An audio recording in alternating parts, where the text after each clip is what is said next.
بسم الله الرحمن الرحيم. الحمد لله رب العالمين والصلاة والسلام على رسول الله. اللهم ربنا أرنا الحق حقا وارزقنا اتباعه وأرنا الباطل باطلا وارزقنا اجتنابه. اللهم أرنا حقائق الأشياء كما هي. آمين. Um, Existence.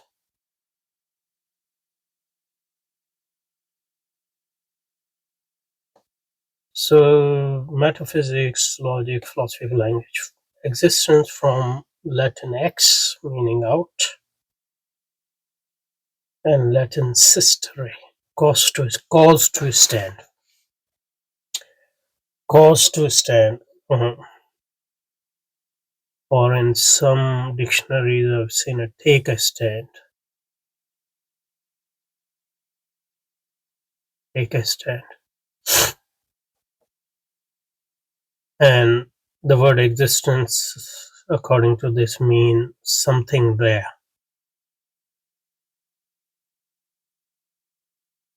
Something there.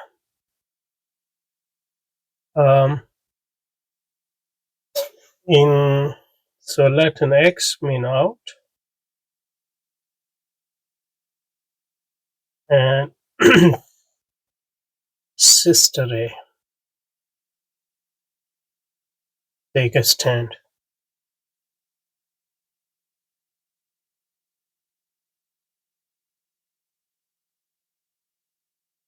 And combined, this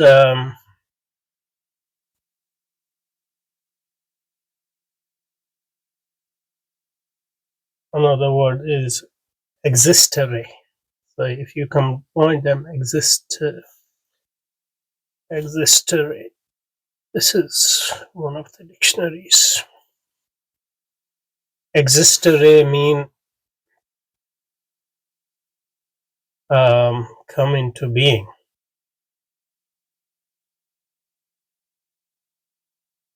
Come into being.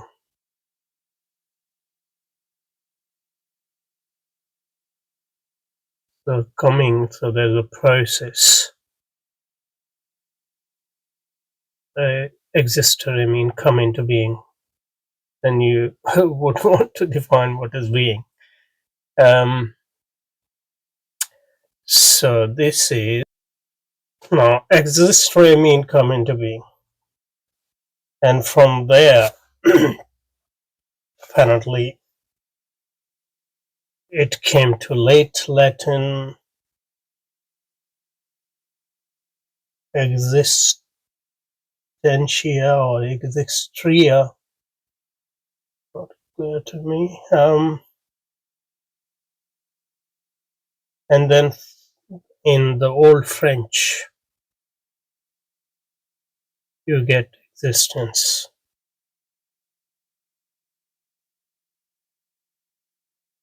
And our entry says that it means so come into being or something out there.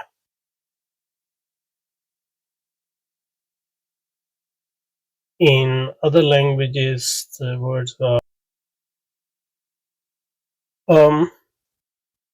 in ancient Greek. There's no equivalent word for existence, according to a lot of people, but you have a word, ousia, which mean to be. And if you define existence as come into being, then that's sort of a word which can be used as the equivalent of or related to the word existence, even if its grammatical form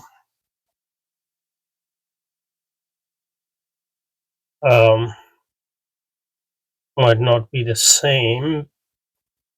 Because ousia in ancient Greek is a noun.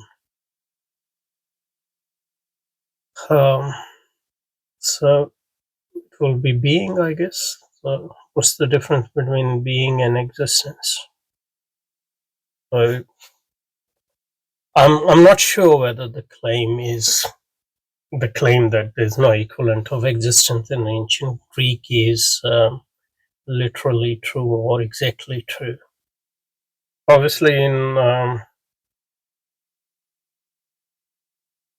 all languages, in Arabic, it's wujud.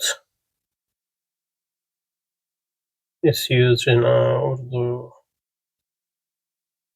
Farsi, in Turkish too,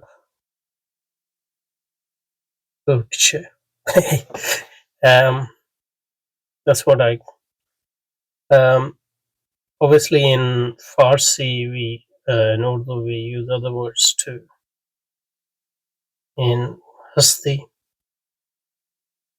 in Urdu,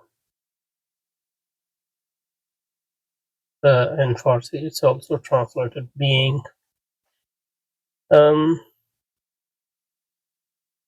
Okay, so let's go back to the entry. Now, this entry, instead of defining what existence is, or just telling us, it jumps straight into medieval philosophers influenced by the doctrine of that everything is created by God, distinguish between existence, what is, that it is, being there, and essence, what it is. Like, so they distinguish between the fact that something is there and between um, the nature of the thing. Even though I'm not sure why this has to be, how does it follow from? Let's talk a bit about it. So what it is claiming that influenced by Creator God, not every God. They distinguish between existence and essence.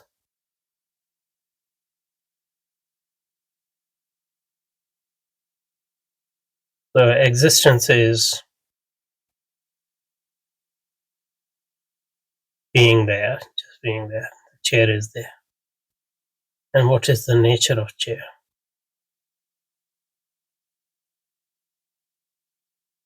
So I'm not sure how the distinction is influenced by the notion of Creator God. I think even if you don't believe in God, this seems like a natural distinction to make, because if I see something and I don't know what it is, I can raise the question what it is. So, I might be wrong, but it feels like a natural thing to do. It doesn't require any views about God, etc., and the nature of God.